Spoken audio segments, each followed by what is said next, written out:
Слава Україні!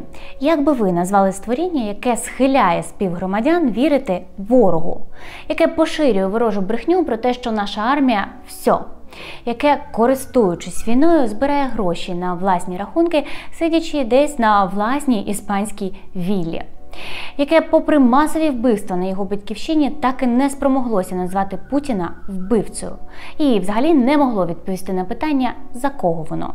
Толя, ты за кого? Я за кого? А ты что, реально в это самое? В Чапаева играешь? Тебе надо белые и черные. Ви дивитесь Bihus.info, я Аліса, і сьогодні присвятимо окремий великий ефір розбору інформаційно-психологічних спецоперацій Росії, в яких бере участь Анатолій Шарій.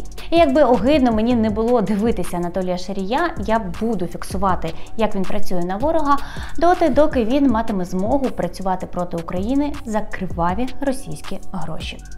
Нагадаю, Шарій сидить в Іспанії на власній іспанській віллі вартістю $1 мільйон, де наколядував $1 мільйон блогер, який просто зачитує анонімні коментарі з YouTube-чату із цього гівна і палок ліпить контент. Думаю, відповідь зараз стане очевидною. Анатолій Шарій, пропагандиста русо! Анатолій Шарій, пропагандиста русо! Анатолій Шарій, пропагандиста русо! Анатолій Шарій, пропагандиста русо! 24 березня Шарія зафіксували на його іспанській віллі українські активісти. Думаєш, ти з грошами, які заробив на крові, ти будеш жити спокійно? Активісти прийшли із цілком виправданими претензіями, але, вочевидь, по пам'яті важко цитувати російську шарійовщину. Тому ми зафіксували тут великий архів цитат про російського пропагандиста, сказаних вже після повномасштабного вторгнення Росії в Україну. Не буде у вас під рукою, щоб можна було в будь-який момент кожному, хто сумнівається, показати масштаб проросійської пропаганди Шарія. Я вже казала, Шарій не кива, він не говорить прямо, що працює на ворога. В принципі, він уже навіть навчився замість цього палівного Я за кого? Белые и черные. вичавлювати із себе, що він за Україну. Але це лише гачок для того, щоб згодовувати українській аудиторії все, про що я зараз розповім. Головне завдання російського агента Шарія – викликати ненависть і недовіру до української влади і армії. Тобто викликати ненависть і недовіру до тих, хто стоїть на захисті української держави від Росії. ЗСУ, Збройных сил Украины, сообщают, что заняли и удерживают оборонные позиции, отражают воздушное нападение, ситуация контролируемая. Ну, в Багдаде все спокойно, вы поняли, да? Они отражают воздушные налеты. Ну, я не знаю, вообще за такое судят, вообще за вот такого рода дезінформацію. Наші ЗСУ уже понад місяць захищають нашу державу. Цим пишається увесь цивілізований світ. А Шарій увесь цей час працює проти України. Знецінює, сипле безпідставною критикою, необґрунтованими насмішками і брехливими звинуваченнями. Тобто робить усе, аби ви не вірили в перемогу і самі несли зраду у свої домівки і чати. Ну все, министр обороны проснулся, сообщил, що ситуація контролюєма. Чим пояснити цей насмішкуватий тон у перший день повномасштабного вторгнення? А нічим, окрім російських методичок Шарія. За ними Росія мала взяти Україну того ж дня, ну максимум за 3. І Шарій із перших хвилин засмічував мізки своєї аудиторії очікуваннями української поразки. Так, Резников заявляет, что ситуация контролируется, но опять-таки он просто не озвучивает, кем контролируется. Прям відчувається, що це створіння за територіальну цілісність України. При этом сообщают, опять-таки, депутаты от Европейской солидарности, что сбит первый самолет на Донбассе. Я не знаю, опять-таки, повторяю, в каком мире они живут, но пока что у меня информации не о сбитых, даже ни об одном сбитом беспилотнике нету. Та, звісно, у тебе немає інфи, бо ти ніщо. Шарій бере дані із російських медіапомийок, а там точно немає правдивих цифр про російські втрати в Україні. Одесса. Говорят, что это наши ПВО сбивают российские беспилотники. Это так? Я не верю. Я не вірю. Факт-чекінг рівня середньовіччя. Счастье в наших руках. Это официальный портал Верховной Рады сообщает. Я, извините, поставлю под сомнение. Я не верю в это. А які аргументи? Я не верю в это. Ну справді, нащо перевіряти інформацію? Нащо відривати п'яту точку від стільця? Якщо можна просто сидіти в іспанській віллі і корчити гримаси з приводу перемог українських військових, намагаючись налаштувати всіх проти них. І навіть якщо хтось напише йому в чаті щось проукраїнське і підбадьорююче, він і це нівелює. Вірте в ЗСУ, вірте в Україну, все буде добре. В Україну вірю, в ЗСУ так собі. Шарій знецінює фундаментальну частину України під час ворожого наступу – нашу армію. А отже, і його слова про віру в Україну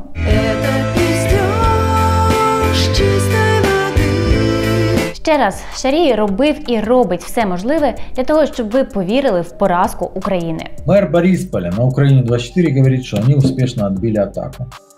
Это параллельный мир, мы просто будем сообщать еще и новости из параллельного мира. За методичками Шарія ми можемо лише програвати. Хоча в реальності стоїмо уже більше місяця.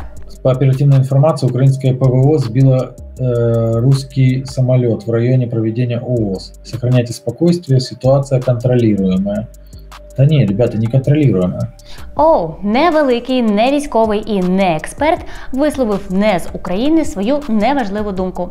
Бачу лише одну причину його слухати – для того, щоб зафіксувати роботу Шарія на ворога для майбутнього суду. В Луганской области сбито 5 самолетов и 1 вертолет Российской Федерации. Ясно. Это официальное сообщение сухопутных войск Вооруженных сил Украины. Ну да, сообщение о сбитии 5 самолетов российской армии я воспринимаю скептически. Так буває, коли працюєш на Росію і її Міноборони. Далі побачите, як безапеляційно Шарій пропонує вірити абсурдним повідомленням російських військових. От де закінчується увесь його скепсис, то це при зачитуванні російських тез. Отже, чиї слова Шарій вкладає у голови своєї аудиторії? Ну, звісно, російського Міноборони – ворога. От Шарій ніби на замовлення зачитує повідомлення російських військових. Сообщение от Минобороны России. Военная инфраструктура авиабаз Вооруженных сил Украины выведена из строя. Жодної недовіри, ані граму скепсису. Взагалі 0 коментарів. Толя Скабєєва. Авиация Российской Федерации подавила все ПВО с первого захода. Та ти що, прям усі? На второй заход не осталось целей. Чуєте ці трагічні нотки при озвучуванні брехні москальських військових? Трагізм не тому, що Шарію прикро. Це все для того, щоб вчергове принизити українську армію. Самая сильная армия Европы, если что. Да, это просто жесть. Это просто жесть. Ну, мы, понятно, не верили в то, что это самая сильная армия в Европе. Но чтобы так все быстро произошло. Слава українській ППО, яка захищає нас і через місяць після цієї брехні. В'язницю російському агенту Шарію. Шарій впарює українцям дезу від тих, хто вбиває українських дітей, жінок і чоловіків. Хто прийшов на нашу землю з танками, бомбами і ракетами. Хто нищить наші домівки, лікарні і школи. Хто утюжить наші міста. Він видає їхню брехню за істину. Средства противовоздушной обороны Вооруженных сил Украины подавлены. Минобороны Российской Федерации. Вполне вірю. Шарій дискредитує українську армію і нав'язує позицію ворожого Міноборони. Я, правда, не уявляю, як після цього можуть лишатися якісь сумніви у питанні, на кого він працює. Заявление главнокомандующего ВСУ Залужного о якобы потерях российских самолетов и бронетехники является полным враньем Минобороны Российской Федерации. Склонен верить. Просто порівняйте. Про успіхи української армії за версією Шарія все неправда. Я не верю в это. Про успіхи ворога В этом случае склонен верить. про українську армію лише сарказм і приниження. Но мы, понятно, не верили в то, что это самая сильная армия в Европе. Про так звану Другу армію світу, яку вже понад місяць б'є українське військо, загрозливе возвеличування. Идет наступление ядерного государства. Какие дроны? І жодного слова про те, що Путін і його багатомільйонна група підтримки – убивці, м'ясники, варвари, які влаштовують геноцид на наших землях. Толя, ты за кого? Я за кого? А ты что, реально в это самое? В Чапаева играешь? Тебе надо белые и черные. І жодного заклику зупинитись від того, хто має величезну аудиторію в Росії.